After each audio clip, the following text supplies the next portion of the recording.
Pride and Prejudice. Episode 3. Chapter 13. "I hope, my dear," said Mr. Bennet to his wife as they were at breakfast the next morning, "that you have ordered a good dinner today, because I have reason to expect an addition to our family party." "Who do you mean, my dear?"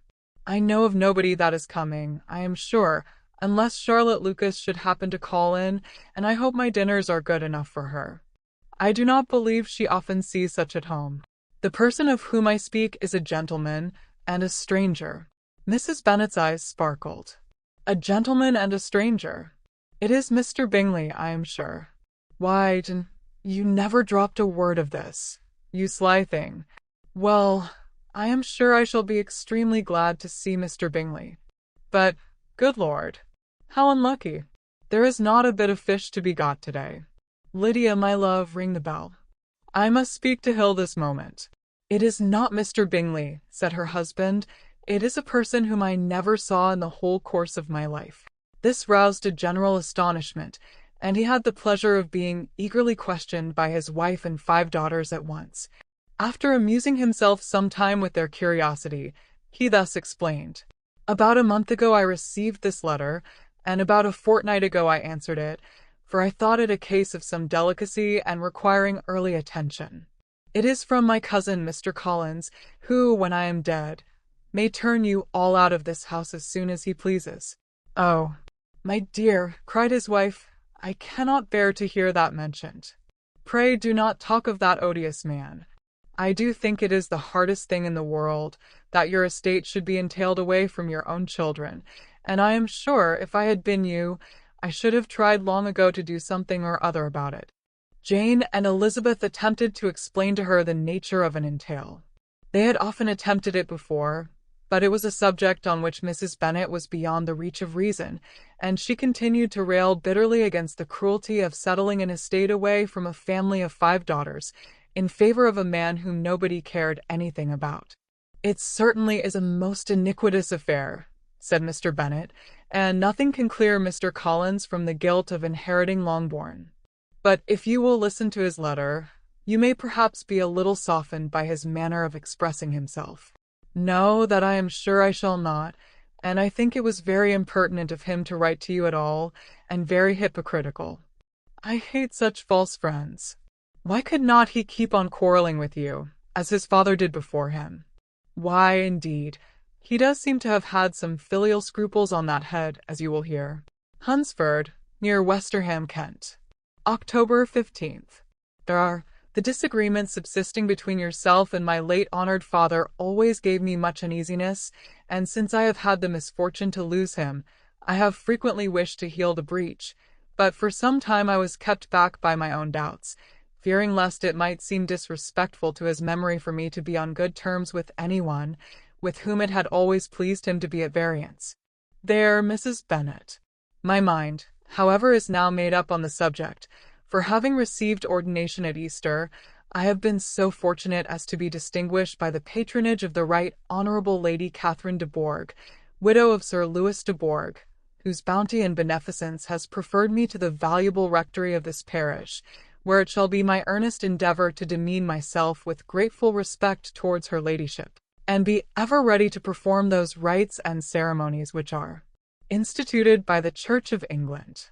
As a clergyman, moreover, I feel it my duty to promote and establish the blessing of peace in all families within the reach of my influence, and on these grounds I flatter myself that my present overtures of goodwill are highly commendable, and that the circumstance of my being next in the entail of Longbourn estate will be kindly overlooked on your side, and not lead you to reject the offered olive branch.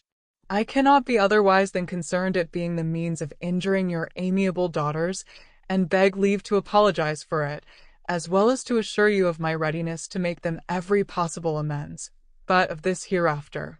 If you should have no objection to receive me into your house, I propose myself the satisfaction of waiting on you and your family Monday, November 18th, by 4 o'clock, and shall probably trespass on your hospitality till the Saturday se'nnight following, which I can do without any inconvenience, as Lady Catherine is far from objecting to my occasional absence on a Sunday, provided that some other clergyman is engaged to do the duty of the day. I remain, dear sir, with respectful compliments to your lady and daughters, your well-wisher and friend, William Collins. At 4 o'clock, therefore, we may expect this peacemaking gentleman, said Mr. Bennet as he folded up the letter. He seems to be a most conscientious and polite young man, upon my word, and I doubt not will prove a valuable acquaintance, especially if Lady Catherine should be so indulgent as to let him come to us again. There is some sense in what he says about the girls, however, and if he is disposed to make them any amends, I shall not be the person to discourage him. Though it is difficult, said Jane, to guess in what way he can mean to make us the atonement he thinks our due, the wish is certainly to his credit. Elizabeth was chiefly struck with his extraordinary deference for Lady Catherine, and his kind intention of christening, marrying, and burying his parishioners whenever it were required. He must be an oddity, I think, said she. I cannot make him out. There is something very pompous in his style. And what can he mean by apologizing for being next in the entail? We cannot suppose he would help it if he could. Can he be a sensible man, sir? No, my dear, I think not. I have great hopes of finding him quite the reverse. There is a mixture of servility and self-importance in his letter, which promises well. I am impatient to see him. In point of composition, said Mary, his letter does not seem defective. The idea of the olive branch perhaps is not wholly new, yet I think it is well expressed. To Catherine and Lydia, neither the letter nor its writer were in any degree interesting. It was next to impossible that their cousin should come in a scarlet coat, and it was now some weeks since they had received pleasure from the society of a man in any other color. As for their mother, Mr. Collins's letter had done away much of her ill will, and she was preparing to see him with a degree of composure which astonished her husband and daughters. Mr. Collins was punctual to his time, and was received with great politeness by the whole family. Mr. Bennet indeed said little, but the ladies were ready enough to talk, and Mr. Collins seemed neither in need of encouragement, nor inclined to be silent himself. He was a tall, heavy-looking young man of 25. His air was grave and stately, and his manners were very formal. He had not been long seated before he complimented Mrs. Bennet on having so fine a family of daughters, said he had heard much of their beauty, but that in this instance fame had fallen short of the truth, and added that he did not doubt her seeing them all in due time well disposed of in marriage. This gallantry was not much to the taste of some of his hearers, but Mrs. Bennet, who quarrelled with no compliments, answered most readily, "You are very kind, sir, I am sure, and I wish with all my heart it may prove so, for else they will be destitute enough. Things are settled so oddly. You allude, perhaps, to the entail of this estate." "Ah, sir, I do indeed. It is a grievous affair to my poor girls, you must confess. Not that I mean to find fault with you, for such things I know are all chance in this world. There is no knowing how estates will go when once they come to be entailed. I am very sensible, madam, of the hardship to my fair cousins, and could say much on the subject, but that I am cautious of appearing forward and precipitate. But I can assure the young ladies that I come prepared to admire them. At present I will not say more, but perhaps when we are better acquainted." He was interrupted by a summons to dinner, and the girls smiled on each other. They were not the only objects of Mr. Collins's admiration. The hall, the dining room, and all its furniture were examined and praised, and his commendation of everything would have touched Mrs. Bennet's heart, but for the mortifying supposition of his viewing it all as his own future property. The dinner, too, in its turn, was highly admired, and he begged to know to which of his fair cousins the excellence of its cookery was owing. But here he was set right by Mrs. Bennet, who assured him with some asperity that they were very well able to keep a good cook, and that her daughters had nothing to do in the kitchen. He begged pardon for having displeased her. In a softened tone she declared herself not at all offended, but he continued to apologize for about a quarter of an hour. Chapter 14.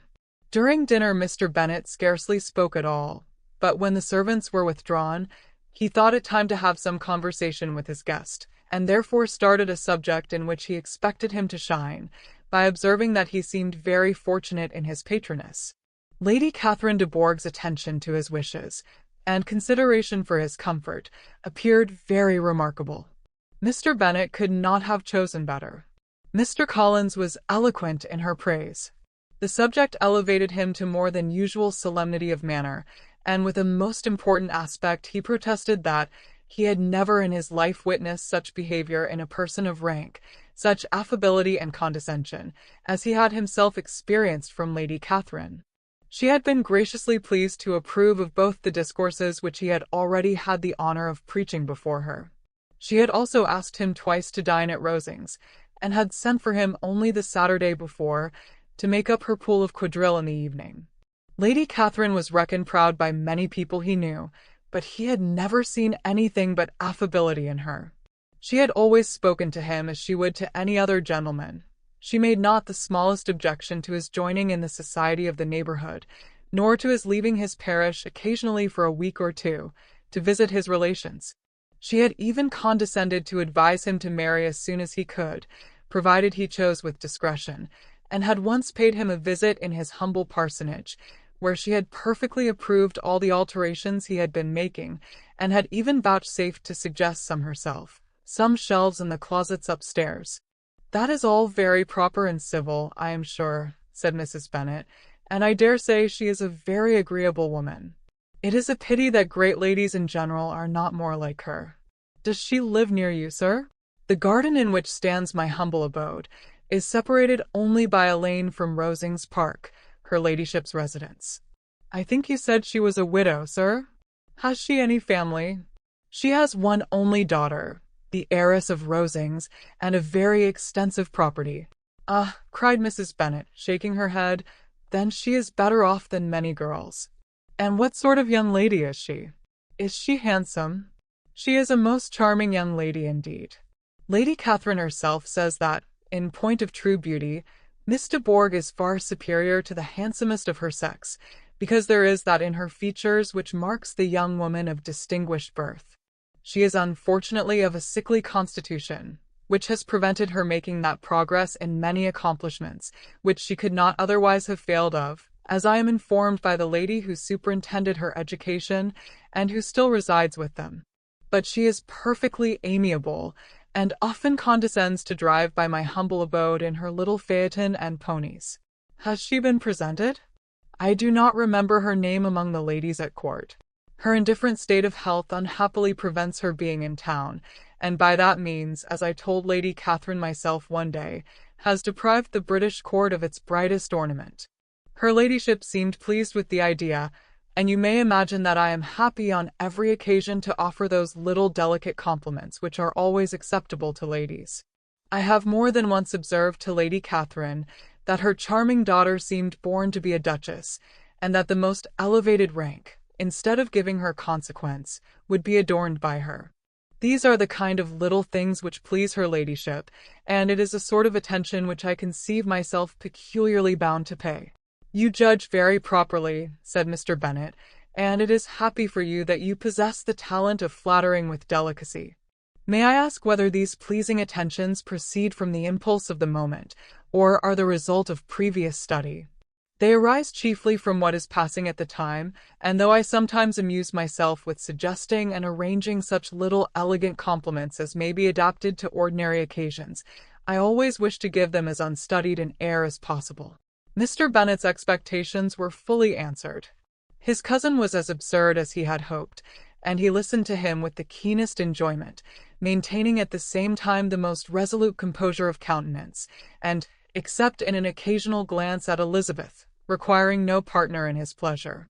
By tea-time, however, the dose had been enough, and Mr. Bennet was glad to take his guest into the drawing-room again, and, when tea was over, glad to invite him to read aloud to the ladies. Mr. Collins readily assented, and a book was produced, but on beholding it, for everything announced it to be from a circulating library, he started back and, begging pardon, protested that he never read novels. Kitty stared at him, and Lydia exclaimed.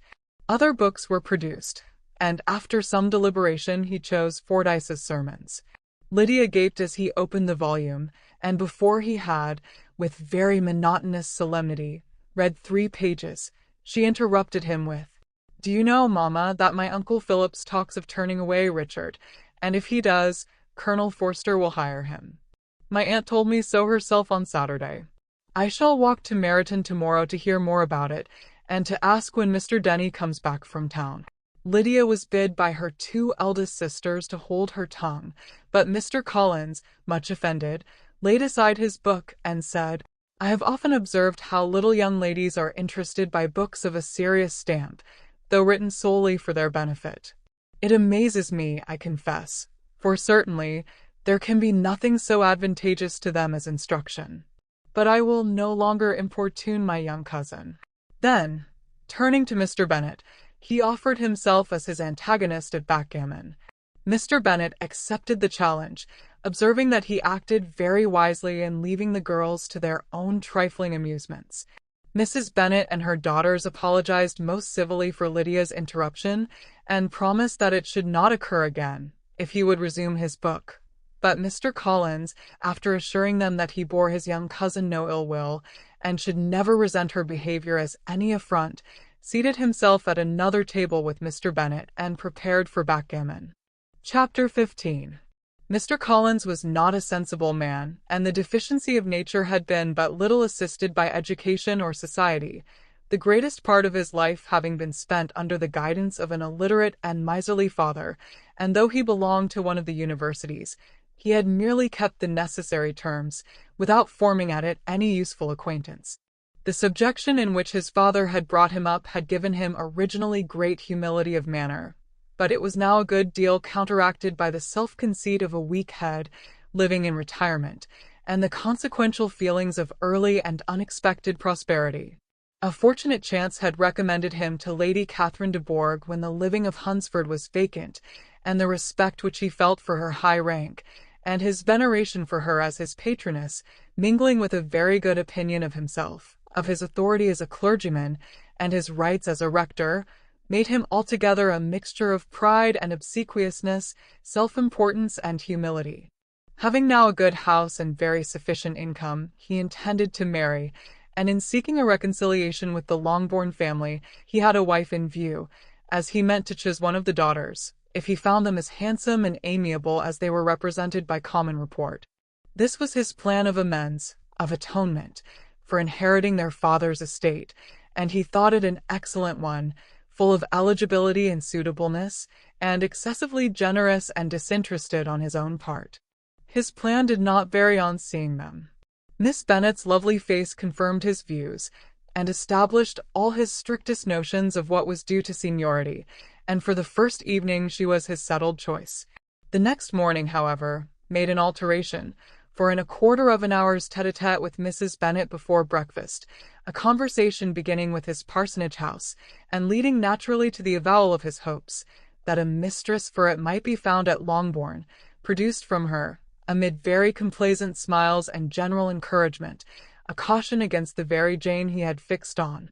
As to her younger daughters, she could not take upon her to say, she could not positively answer, but she did not know of any prepossession. Her eldest daughter, she must just mention, she felt it incumbent on her to hint, was likely to be very soon engaged. Mr. Collins had only to change from Jane to Elizabeth, and it was soon done while Mrs. Bennet was stirring the fire. Elizabeth, equally next to Jane in birth and beauty, succeeded her of course. Mrs. Bennet treasured up the hint, and trusted that she might soon have two daughters married, and the man whom she could not bear to speak of the day before, was now high in her good graces. Lydia's intention of walking to Meryton was not forgotten. Every sister except Mary agreed to go with her, and Mr. Collins was to attend them, at the request of Mr. Bennet, who was most anxious to get rid of him and have his library to himself, for thither Mr. Collins had followed him after breakfast, and there he would continue, nominally engaged with one of the largest folios in the collection, but really talking to Mr. Bennet, with little cessation, of his house and garden at Hunsford. Such doings discomposed Mr. Bennet exceedingly. In his library he had been always sure of leisure and tranquillity, and though prepared, as he told Elizabeth, to meet with folly and conceit in every other room in the house, he was used to be free from them there.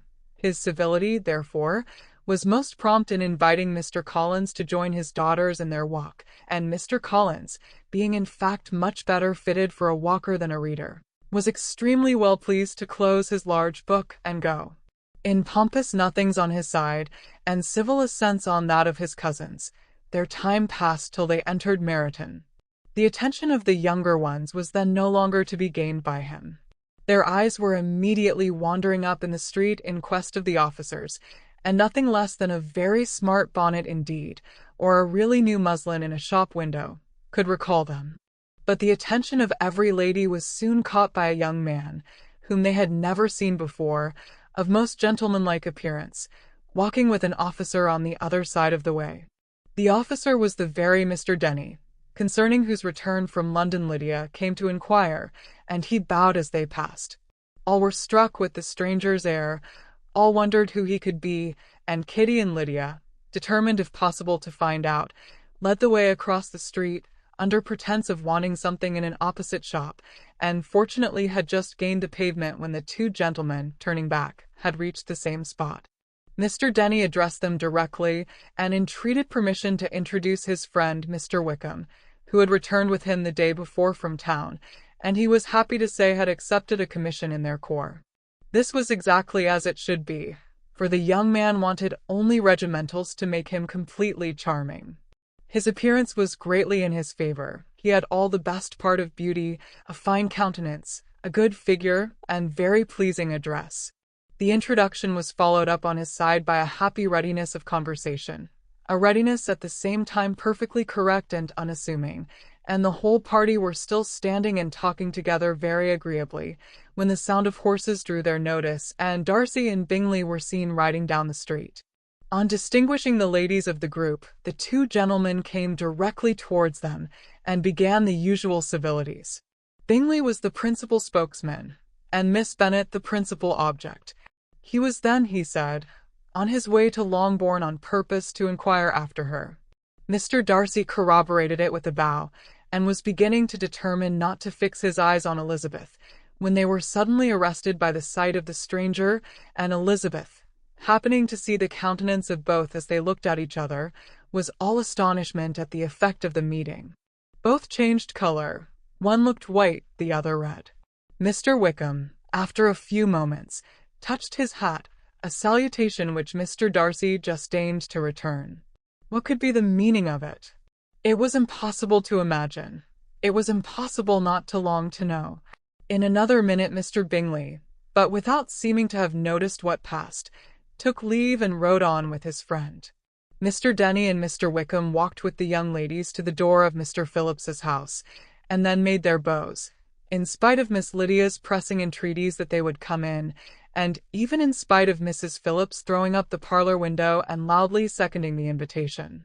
Mrs. Phillips was always glad to see her nieces, and the two eldest, from their recent absence, were particularly welcome, and she was eagerly expressing her surprise at their sudden return home, which, as their own carriage had not fetched them, she should have known nothing about if she had not happened to see Mr. Jones's shop-boy in the street, who had told her that they were not to send any more drafts to Netherfield because the Miss Bennets were come away, when her civility was claimed.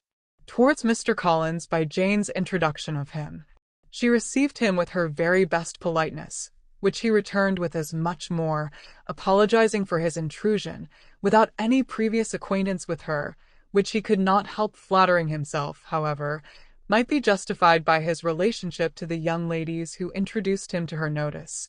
Mrs. Phillips was quite awed by such an excess of good breeding, but her contemplation of one stranger was soon put an end to by exclamations and inquiries about the other, of whom, however, she could only tell her nieces what they already knew, that Mr. Denny had brought him from London, and that he was to have a lieutenant's commission in the shire. She had been watching him the last hour, she said, as he walked up and down the street, and had Mr. Wickham appeared, Kitty and Lydia would certainly have continued the occupation, but unluckily no one passed the window now except a few of the officers, who, in comparison with the stranger, were become stupid, disagreeable fellows. Some of them were to dine with the Phillipses the next day, and their aunt promised to make her husband call on Mr. Wickham, and give him an invitation also, if the family from Longbourn would come in the evening. This was agreed to, and Mrs. Phillips protested that they would have a nice, comfortable, noisy game of lottery tickets, and a little bit of hot supper afterwards. The prospect of such delights was very cheering, and they parted in mutual good spirits.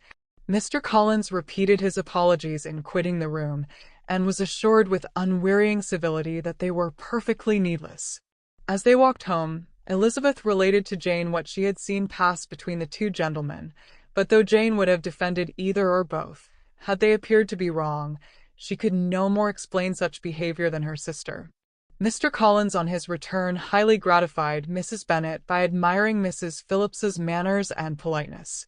He protested that, except Lady Catherine and her daughter, he had never seen a more elegant woman, for she had not only received him with the utmost civility, but had even pointedly included him in her invitation for the next evening, although utterly unknown to her before.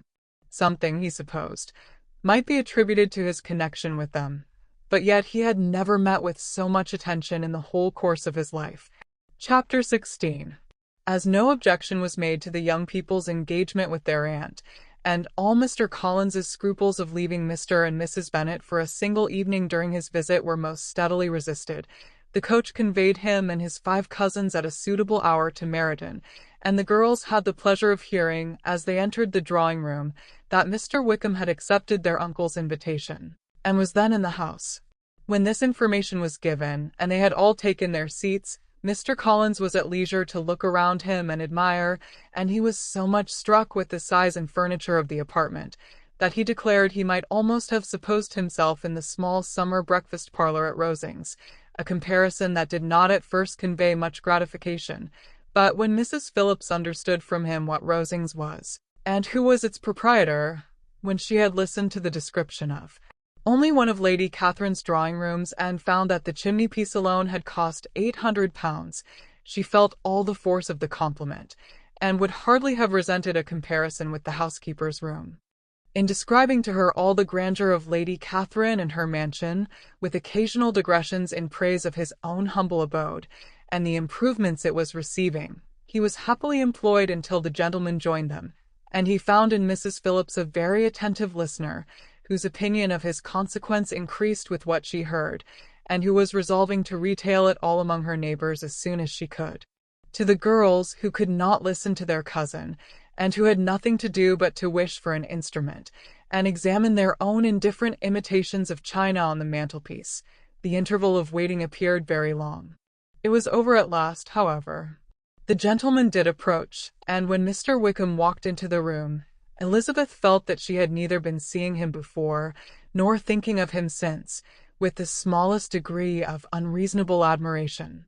The officers of the shire were in general a very creditable, gentlemanlike set, and the best of them were of the present party. But Mr. Wickham was as far beyond them all in person, countenance, air, and walk, as they were superior to the broad-faced, stuffy Uncle Phillips, breathing port wine, who followed them into the room.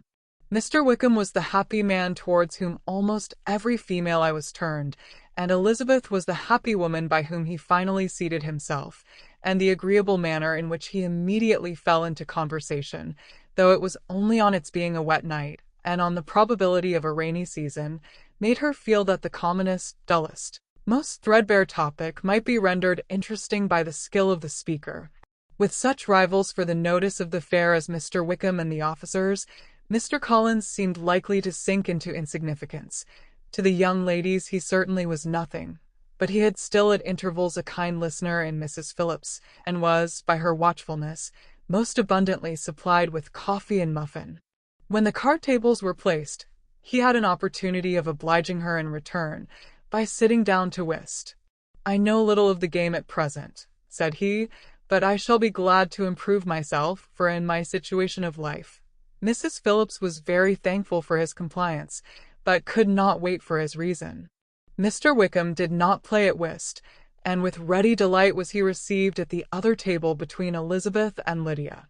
At first there seemed danger of Lydia's engrossing him entirely, for she was a most determined talker, but being likewise extremely fond of lottery tickets, she soon grew too much interested in the game, too eager in making bets and exclaiming after prizes, to have attention for anyone in particular.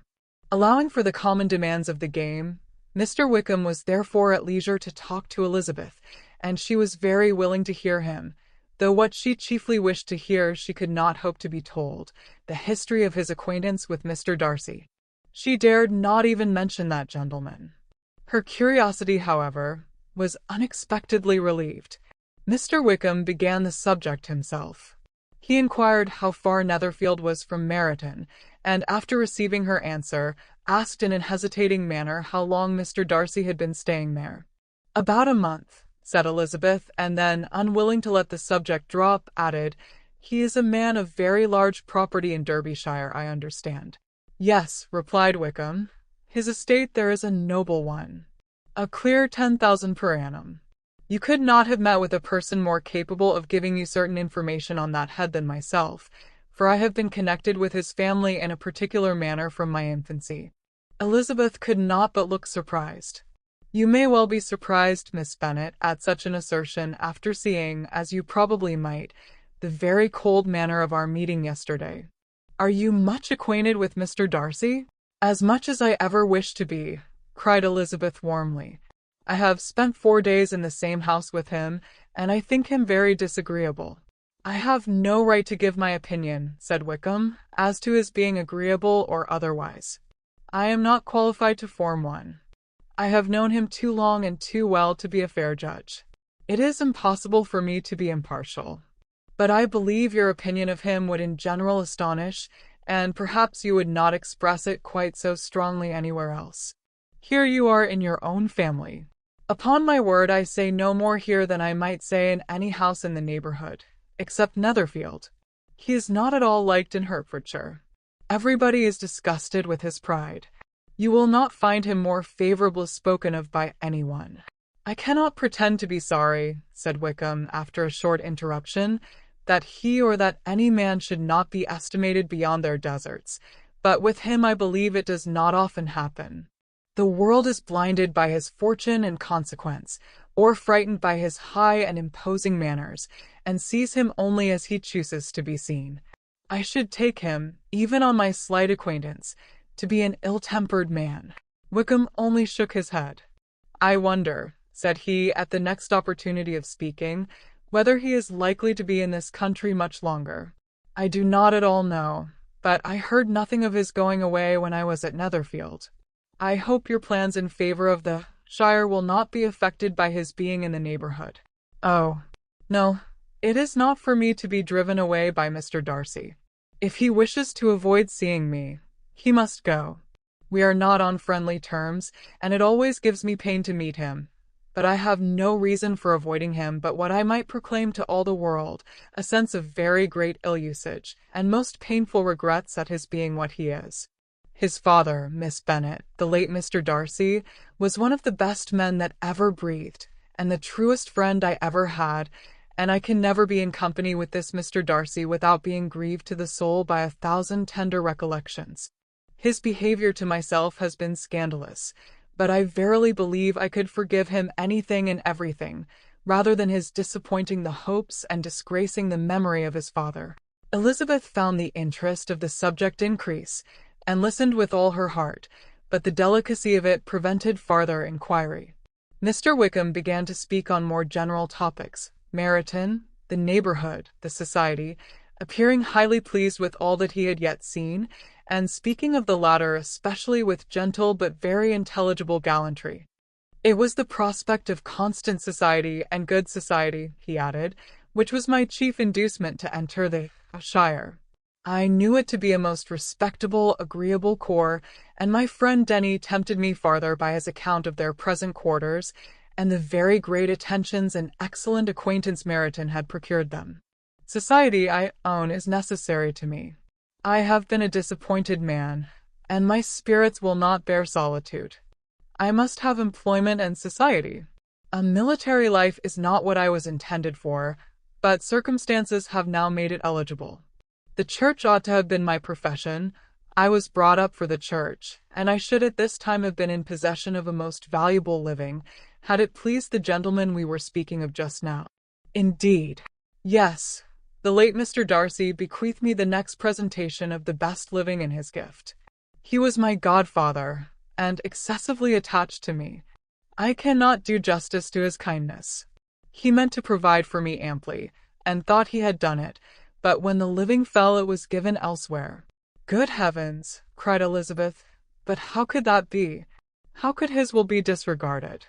Why did not you seek legal redress? There was just such an informality in the terms of the bequest as to give me no hope from law. A man of honor could not have doubted the intention, but Mr. Darcy chose to doubt it, or to treat it as a merely conditional recommendation, and to assert that I had forfeited all claim to it by extravagance and prudence. In short, anything or nothing. Certain it is that the living became vacant 2 years ago, exactly as I was of an age to hold it, and that it was given to another man, and no less certain is it that I cannot accuse myself of having really done anything to deserve to lose it. I have a warm, unguarded temper, and I may perhaps have sometimes spoken my opinion of him, and to him, too freely. I can recall nothing worse. But the fact is that we are very different sort of men, and that he hates me. This is quite shocking. He deserves to be publicly disgraced. Some time or other he will be, but it shall not be by me. Till I can forget his father, I can never defy or expose him. Elizabeth honored him for such feelings, and thought him handsomer than ever as he expressed them. But what, said she after a pause, can have been his motive? What can have induced him to behave so cruelly? A thorough determined dislike of me, a dislike which I cannot but attribute in some measure to jealousy. Had the late Mr. Darcy liked me less, his son might have borne with me better, but his father's uncommon attachment to me irritated him, I believe, very early in life. He had not a temper to bear the sort of competition in which we stood, the sort of preference which was often given me. I had not thought Mr. Darcy so bad as this, though I have never liked him. I had not thought so very ill of him. I had supposed him to be despising his fellow creatures in general, but did not suspect him of descending to such malicious revenge, such injustice, such inhumanity as this. After a few minutes' reflection, however, she continued, I do remember his boasting one day at Netherfield of the implacability of his resentments, of his having an unforgiving temper. His disposition must be dreadful. I will not trust myself on the subject, replied Wickham. I can hardly be just to him. Elizabeth was again deep in thought, and after a time exclaimed, to treat in such a manner the godson, the friend, the favourite of his father. She could have added, a young man too, like you, whose very countenance may vouch for your being amiable, but she contented herself with, and one too, who had probably been his own companion from childhood, connected together, as I think you said, in the closest manner. We were born in the same parish, within the same park. The greatest part of our youth was passed together. Inmates of the same house, sharing the same amusements, objects of the same parental care. My father began life in the profession which your uncle, Mr. Phillips, appears to do so much credit to, but he gave up everything to be of use to the late Mr. Darcy, and devoted all his time to the care of the Pemberley property. He was most highly esteemed by Mr. Darcy, a most intimate, confidential friend. Mr. Darcy often acknowledged himself to be under the greatest obligations to my father's active superintendence, and when, immediately before my father's death, Mr. Darcy gave him a voluntary promise of providing for me, I am convinced that he felt it to be as much a debt of gratitude to him as of affection to myself. How strange, cried Elizabeth. How abominable. I wonder that the very pride of this Mr. Darcy has not made him just to you. If from no better motive, that he should not have been too proud to be dishonest, for dishonesty I must call it.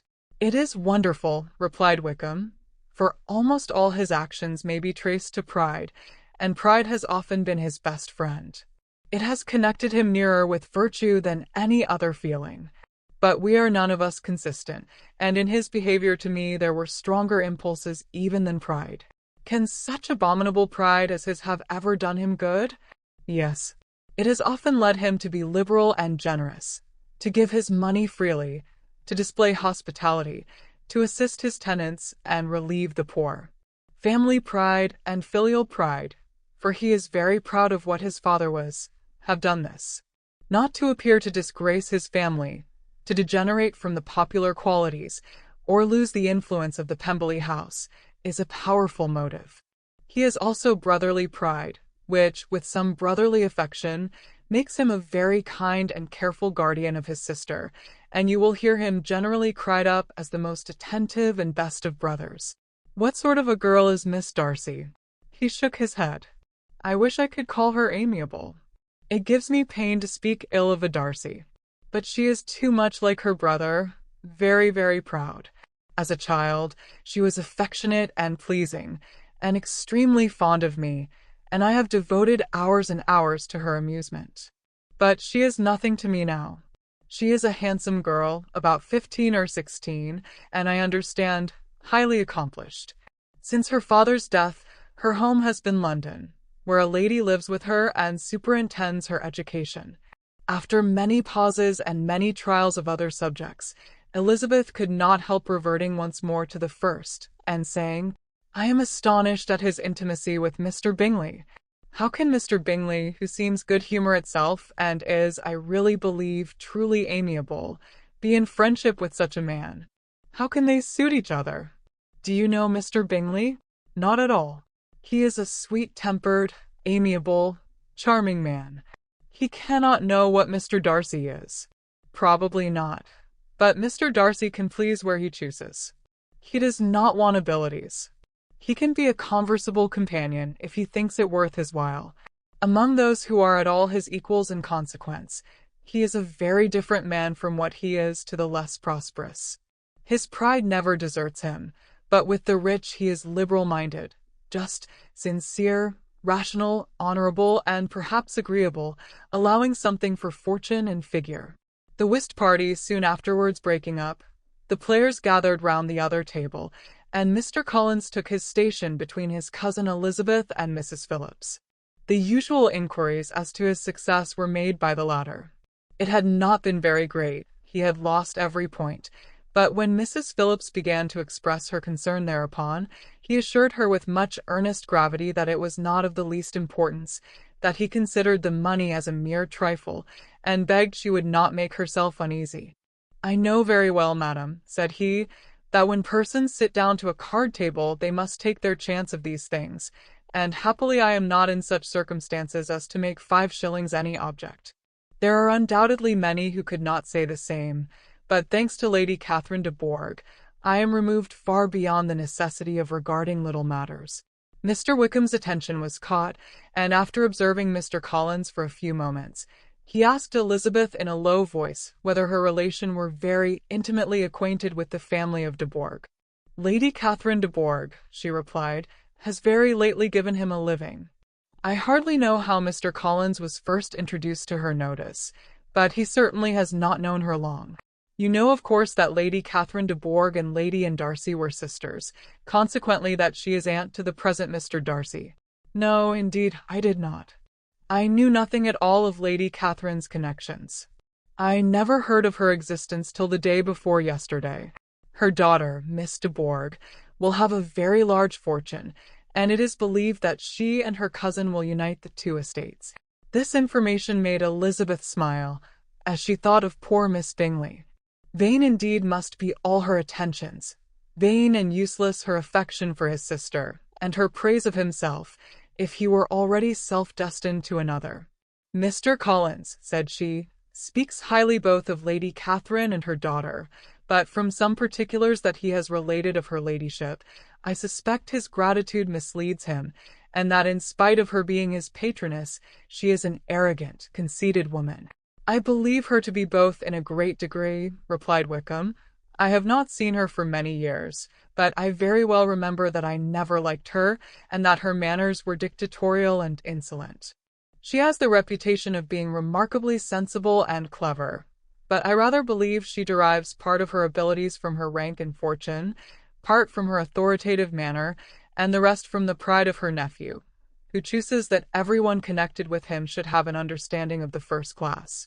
Elizabeth allowed that he had given a very rational account of it, and they continued talking together with mutual satisfaction till supper put an end to cards, and gave the rest of the ladies their share of Mr. Wickham's attentions. There could be no conversation in the noise of Mrs. Phillips's supper party, but his manners recommended him to everybody. Whatever he said was said well, and whatever he did, done gracefully. Elizabeth went away with her head full of him. She could think of nothing but of Mr. Wickham, and of what he had told her all the way home. But there was not time for her even to mention his name as they went, for neither Lydia nor Mr. Collins were once silent. Lydia talked incessantly of lottery tickets, of the fish she had lost and the fish she had won. Mr. Collins, in describing the civility of Mr. and Mrs. Phillips, protesting that he did not in the least regard his losses at whist, enumerating all the dishes at supper, and repeatedly fearing that he crowded his cousins, had more to say than he could well manage before the carriage stopped at Longbourn House. Chapter 17. Elizabeth related to Jane the next day what had passed between Mr. Wickham and herself. Jane listened with astonishment and concern. She knew not how to believe that Mr. Darcy could be so unworthy of Mr. Bingley's regard, and yet it was not in her nature to question the veracity of a young man of such amiable appearance as Wickham. The possibility of his having really endured such unkindness was enough to interest all her tender feelings, and nothing therefore remained to be done, but to think well of them both, to defend the conduct of each, and throw into the account of accident or mistake whatever could not be otherwise explained. "They have both," said she, "been deceived, I dare say, in some way or other, of which we can form no idea. Interested people have perhaps misrepresented each to the other. It is, in short, impossible for us to conjecture the causes or circumstances which may have alienated them, without actual blame on either side." "Very true indeed. And now, my dear Jane, what have you got to say in behalf of the interested people who have probably been concerned in the business? Do clear them too, or we shall be obliged to think ill of somebody. Laugh as much as you choose, but you will not laugh me out of my opinion. My dearest Lizzie, do but consider in what a disgraceful light it places Mr. Darcy, to be treating his father's favourite in such a manner, one whom his father had promised to provide for. It is impossible. No man of common humanity, no man who had any value for his character, could be capable of it. Can his most intimate friends be so excessively deceived in him? Oh, no. I can much more easily believe Mr. Bingley's being imposed on than that Mr. Wickham should invent such a history of himself as he gave me last night. Names, facts, everything mentioned without ceremony. If it be not so, let Mr. Darcy contradict it. Besides, there was truth in his looks. It is difficult indeed. It is distressing. One does not know what to think. I beg your pardon. One knows exactly what to think. But Jane could think with certainty on only one point, that Mr. Bingley, if he had been imposed on, would have much to suffer when the affair became public. The two young ladies were summoned from the shrubbery, where this conversation passed, by the arrival of some of the very persons of whom they had been speaking. Mr. Bingley and his sisters came to give their personal invitation for the long-expected ball at Netherfield, which was fixed for the following Tuesday. The two ladies were delighted to see their dear friend again, called it an age since they had met, and repeatedly asked what she had been doing with herself since their separation. To the rest of the family they paid little attention, avoiding Mrs. Bennet as much as possible, saying not much to Elizabeth, and nothing at all to the others. They were soon gone again, rising from their seats with an activity which took their brother by surprise, and hurrying off as if eager to escape from Mrs. Bennet's civilities. The prospect of the Netherfield ball was extremely agreeable to every female of the family. Mrs. Bennet chose to consider it as given in compliment to her eldest daughter, and was particularly flattered by receiving the invitation from Mr. Bingley himself, instead of a ceremonious card. Jane pictured to herself a happy evening in the society of her two friends and the attentions of their brother, and Elizabeth thought with pleasure of dancing a great deal with Mr. Wickham, and of seeing a confirmation of everything in Mr. Darcy's looks and behaviour. The happiness anticipated by Catherine and Lydia depended less on any single event, or any particular person, for though they each, like Elizabeth, meant to dance half the evening with Mr. Wickham, he was by no means the only partner who could satisfy them, and a ball was, at any rate, a ball. And even Mary could assure her family that she had no disinclination for it. "While I can have my mornings to myself," said she, "it is enough. I think it no sacrifice to join occasionally in evening engagements. Society has claims on us all, and I profess myself one of those who consider intervals of recreation and amusement as desirable for everybody." Elizabeth's spirits were so high on the occasion that, though she did not often speak unnecessarily to Mr. Collins, she could not help asking him whether he intended to accept Mr. Bingley's invitation, and if he did, whether he would think it proper to join in the evening's amusement, and she was rather surprised to find that he entertained no scruple whatever on that head, and was very far from dreading a rebuke either from the Archbishop or Lady Catherine de Bourgh, by venturing to dance. "I am by no means of opinion, I assure you," said he, "that a ball of this kind, given by a young man of character to respectable people, can have any evil tendency, and I am so far from objecting to dancing myself, that I shall hope to be honoured with the hands of all my fair cousins in the course of the evening, and I take this opportunity of soliciting yours, Miss Elizabeth, for the 2 first dances especially, a preference which I trust my cousin Jane will attribute to the right cause, and not to any disrespect for her." Elizabeth felt herself completely taken in.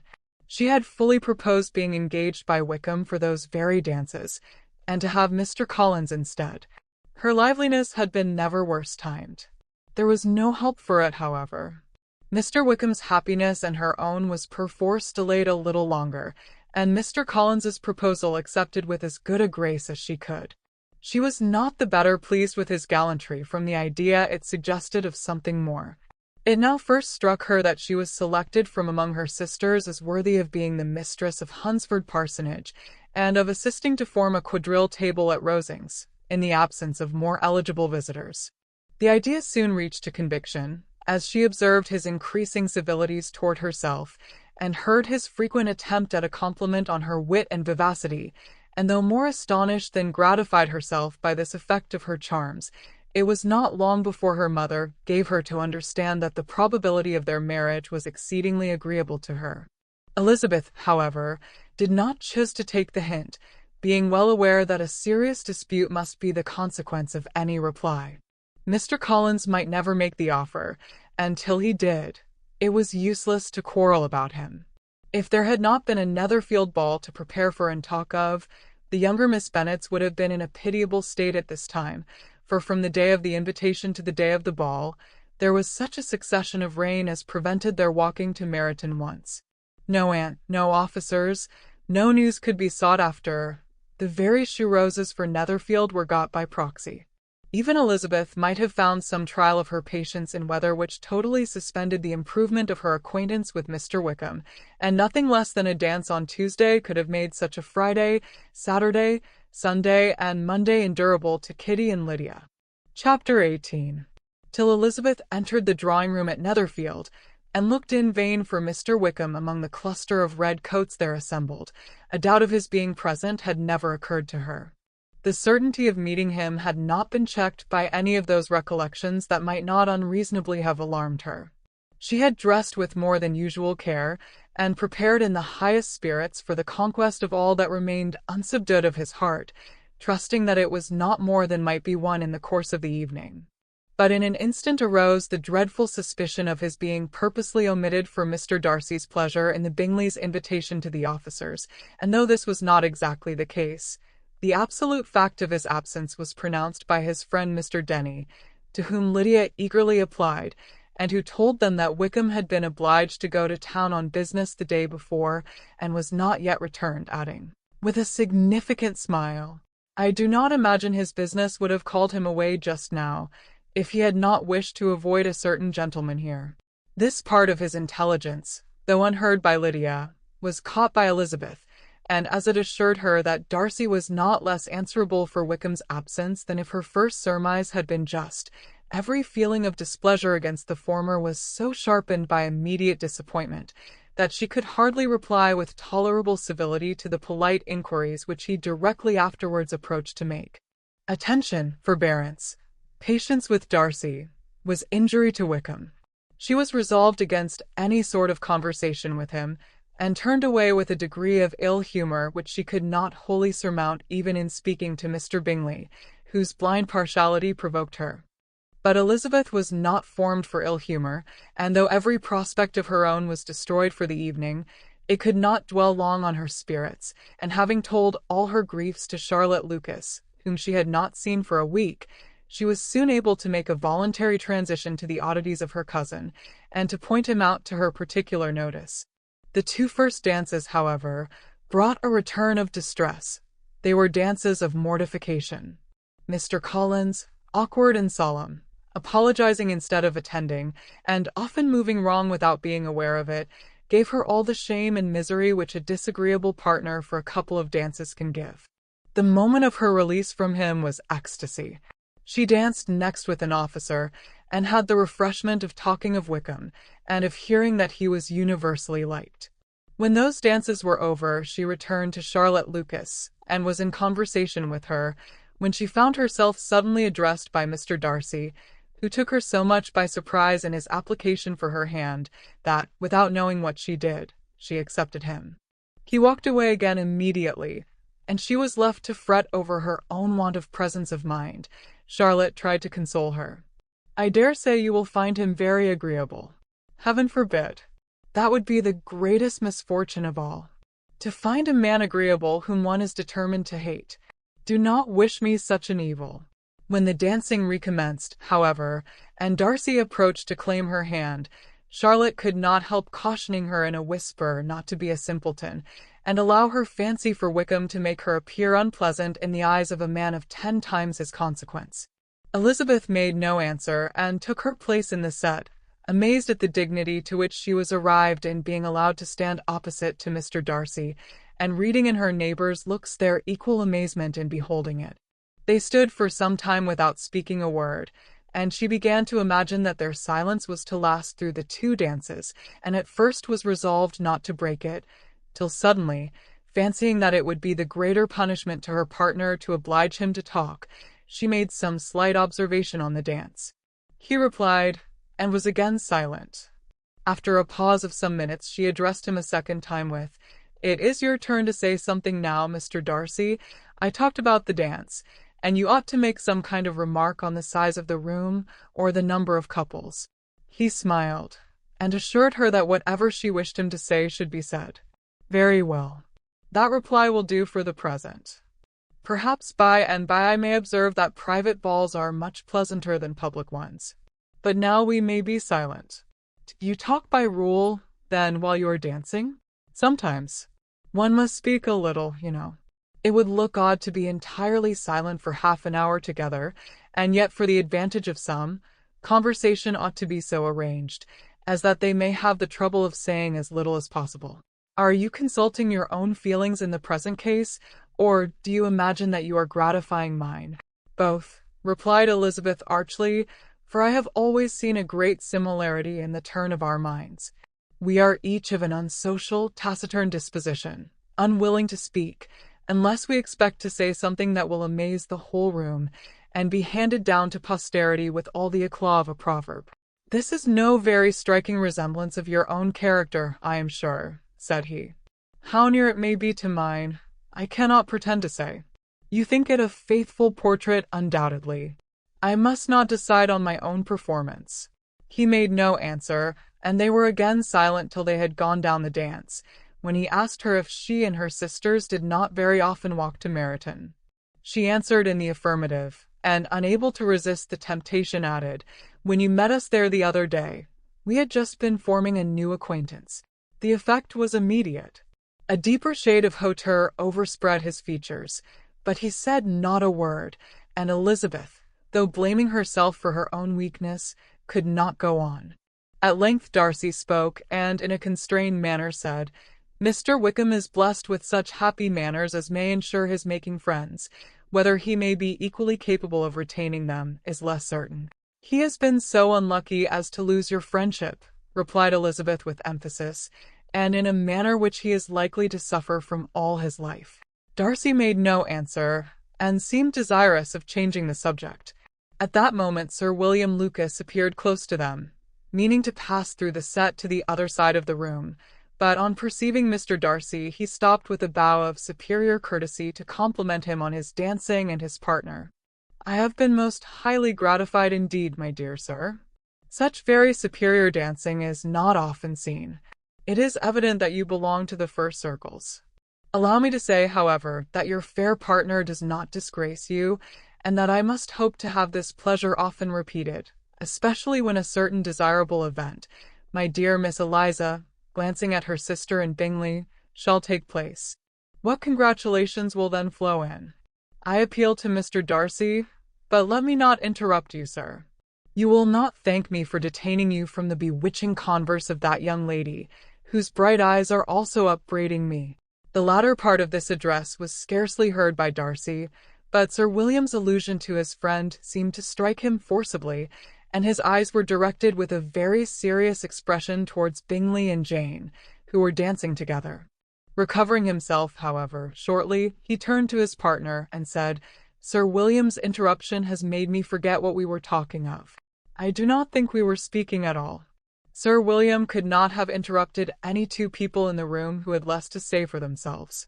"We have tried 2 or 3 subjects already without success, and what we are to talk of next I cannot imagine. What think you of books?" said he, smiling. Books? Oh, no. I am sure we never read the same, or not with the same feelings. I am sorry you think so, but if that be the case, there can at least be no want of subject. We may compare our different opinions. No, I cannot talk of books in a ballroom. My head is always full of something else.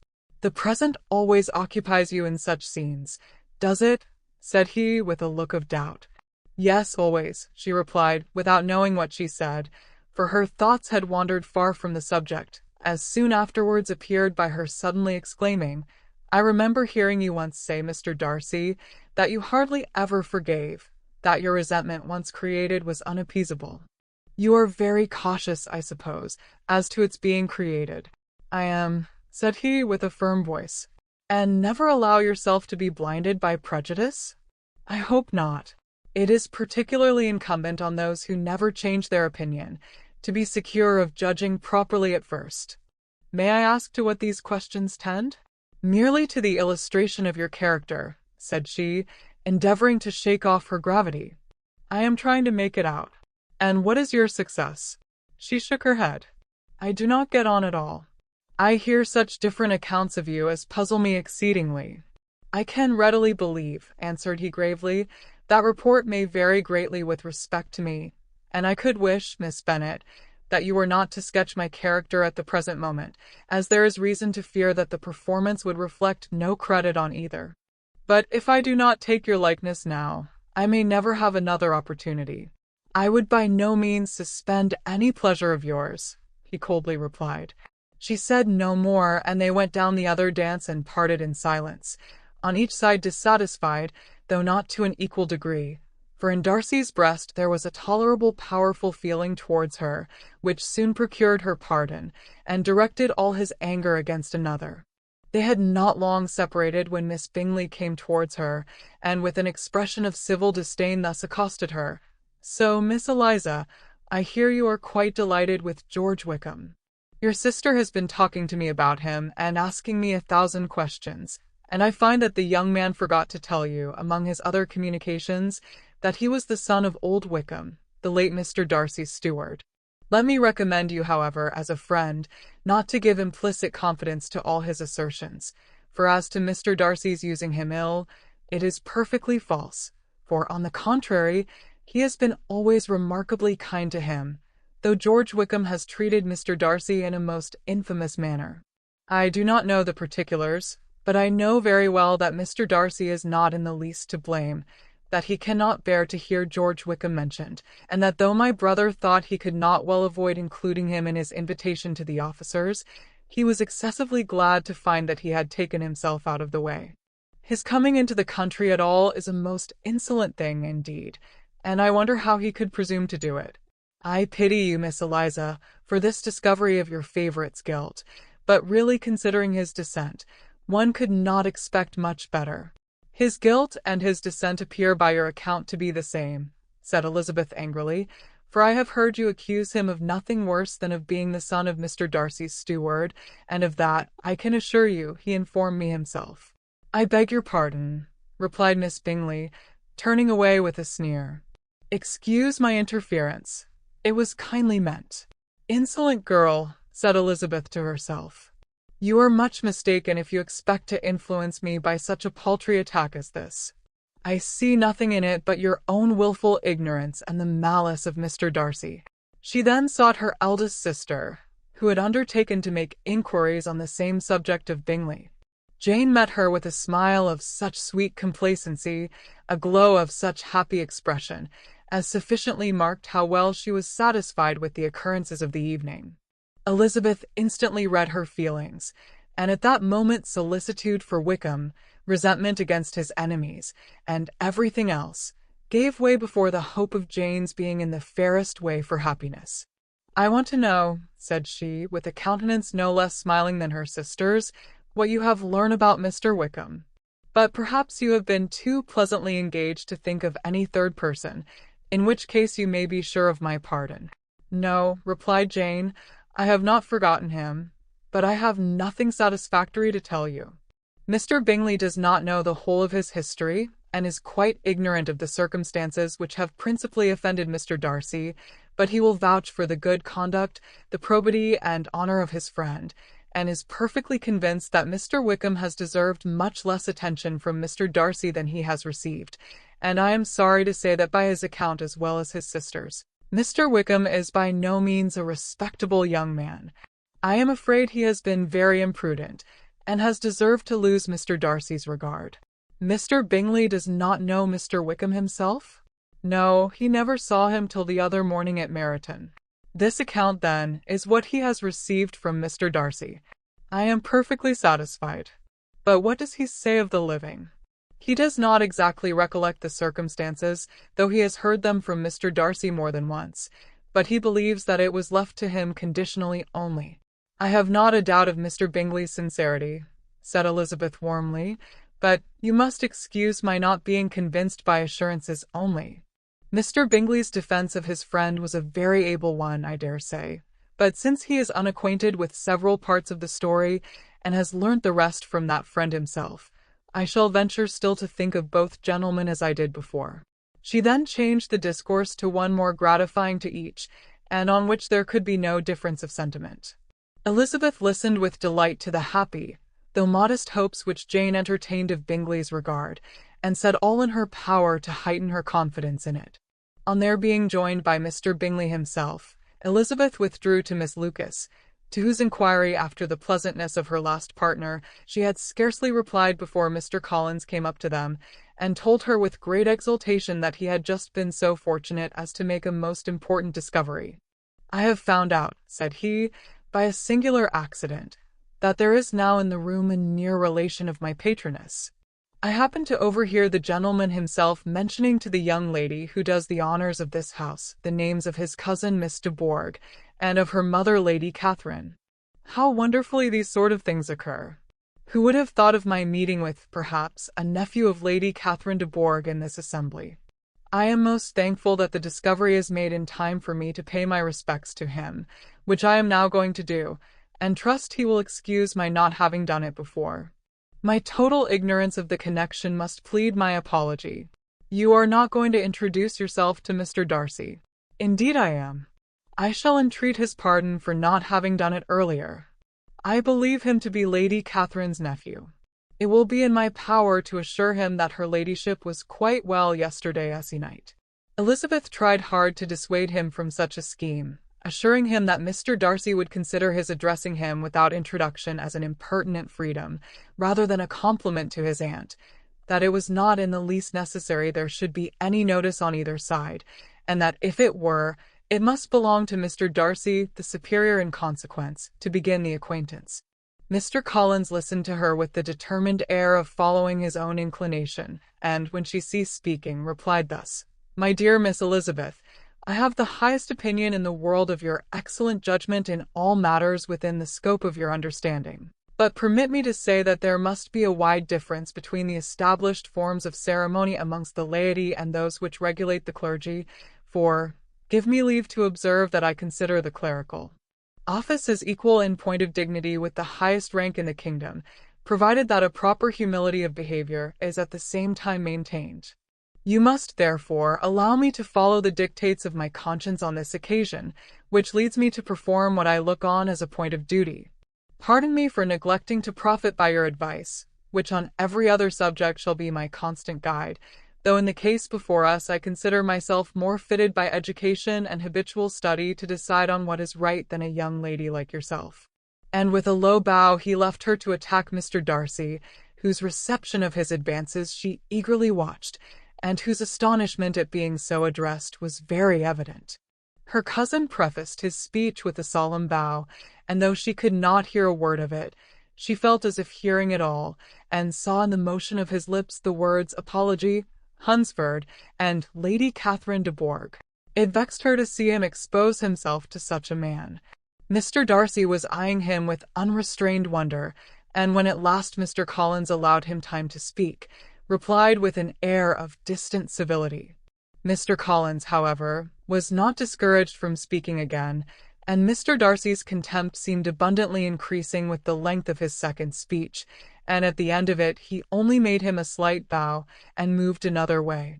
Mr. Collins then returned to Elizabeth. "I have no reason, I assure you," said he, "to be dissatisfied with my reception." Mr. Darcy seemed much pleased with the attention. He answered me with the utmost civility, and even paid me the compliment of saying that he was so well convinced of Lady Catherine's discernment as to be certain she could never bestow a favour unworthily. It was really a very handsome thought. Upon the whole, I am much pleased with him. As Elizabeth had no longer any interest of her own to pursue, she turned her attention almost entirely on her sister and Mr. Bingley, and the train of agreeable reflections which her observations gave birth to made her perhaps almost as happy as Jane. She saw her an idea settled in that very house, in all the felicity which a marriage of true affection could bestow, and she felt capable, under such circumstances, of endeavouring even to like Bingley's two sisters. Her mother's thoughts she plainly saw were bent the same way, and she determined not to venture near her, lest she might hear too much.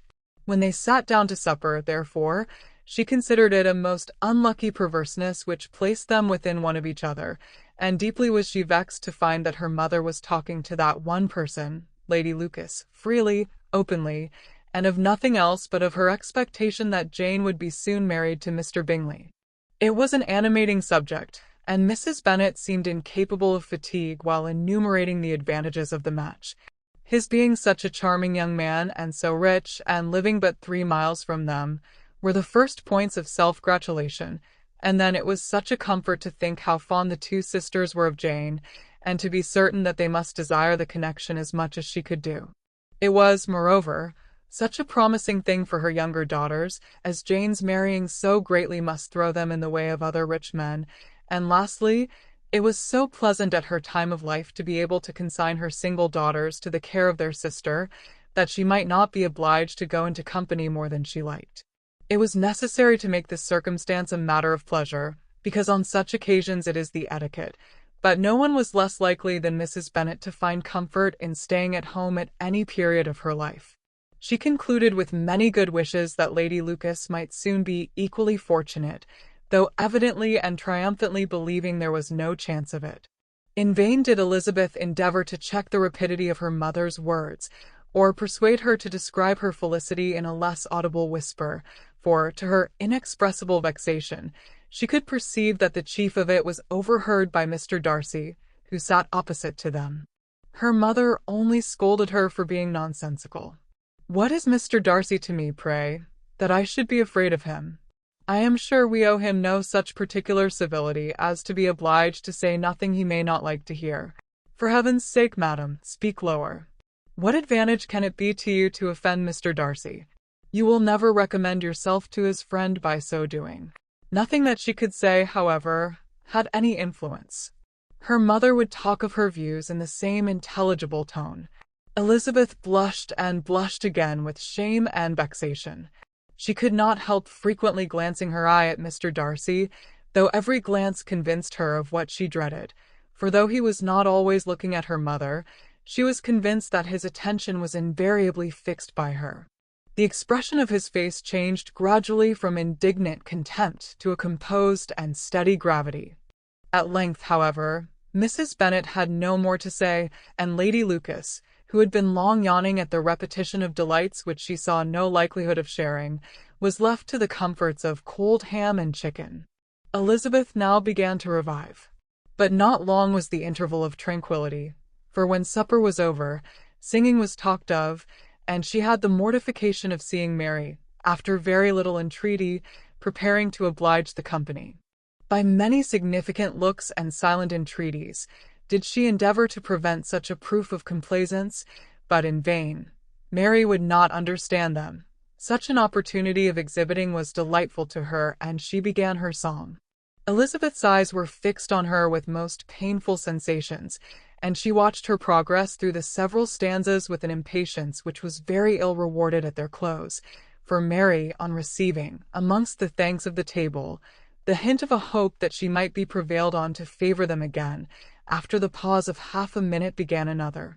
Mary's powers were by no means fitted for such a display. Her voice was weak, and her manner affected. Elizabeth was in agonies. She looked at Jane to see how she bore it, but Jane was very composedly talking to Bingley. She looked at his two sisters, and saw them making signs of derision at each other, and at Darcy, who continued, however, impenetrably grave. She looked at her father to entreat his interference, lest Mary should be singing all night. He took the hint, and when Mary had finished her second song, said aloud, "That will do extremely well, child. You have delighted us long enough. Let the other young ladies have time to exhibit." Mary, though pretending not to hear, was somewhat disconcerted, and Elizabeth, sorry for her and sorry for her father's speech, was afraid her anxiety had done no good. Others of the party were now applied to. "If I," said Mr. Collins, "were so fortunate as to be able to sing, I should have great pleasure, I am sure, in obliging the company with an air, for I consider music as a very innocent diversion, and perfectly compatible with the profession of a clergyman. I do not mean, however, to assert that we can be justified in devoting too much of our time to music, for there are certainly other things to be attended to. The rector of a parish has much to do. In the first place, he must make such an agreement for tithes as may be beneficial to himself and not offensive to his patron. He must write his own sermons, and the time that remains will not be too much for his parish duties, and the care and improvement of his dwelling, which he cannot be excused from making as comfortable as possible. And I do not think it of light importance that he should have attentive and conciliatory manners towards everybody, especially towards those to whom he owes his preferment. I cannot acquit him of that duty, nor could I think well of the man who should omit an occasion of testifying his respect towards anybody connected with the family." And with a bow to Mr. Darcy he concluded his speech, which had been spoken so loud as to be heard by half the room. Many stared, many smiled, but no one looked more amused than Mr. Bennet himself, while his wife seriously commended Mr. Collins for having spoken so sensibly, and observed in a half-whisper to Lady Lucas that he was a remarkably clever, good kind of young man. To Elizabeth it appeared that had her family made an agreement to expose themselves as much as they could during the evening, it would have been impossible for them to play their parts with more spirit or finer success, and happy did she think it for Bingley and her sister that some of the exhibition had escaped his notice, and that his feelings were not of a sort to be much distressed by the folly which he must have witnessed. That his two sisters and Mr. Darcy, however, should have such an opportunity of ridiculing her relations was bad enough, and she could not determine whether the silent contempt of the gentlemen or the insolent smiles of the ladies were more intolerable. The rest of the evening brought her little amusement. She was teased by Mr. Collins, who continued most perseveringly by her side, and though he could not prevail with her to dance with him again, put it out of her power to dance with others. In vain did she entreat him to stand up with somebody else, and offer to introduce him to any young lady in the room. He assured her that, as to dancing, he was perfectly indifferent to it, that his chief object was, by delicate attentions, to recommend himself to her, and that he should therefore make a point of remaining close to her the whole evening. There was no arguing upon such a project. She owed her greatest relief to her friend Miss Lucas, who often joined them, and good-naturedly engaged Mr. Collins's conversation to herself. She was at least free from the offense of Mr. Darcy's farther notice, though often standing within a very short distance of her, quite disengaged. He never came near enough to speak.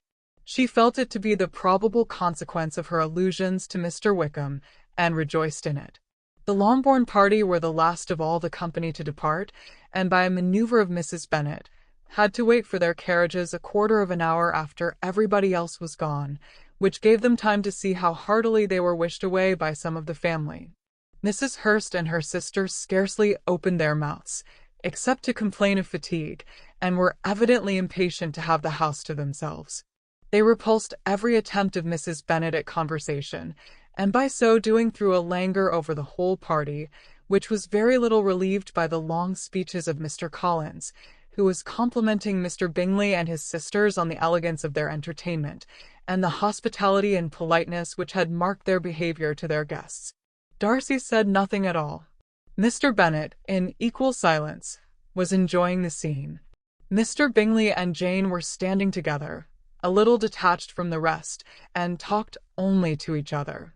Elizabeth preserved as steady a silence as either Mrs. Hurst or Miss Bingley, and even Lydia was too much fatigued to utter more than the occasional exclamation of "Lord, how tired I am!" accompanied by a violent yawn.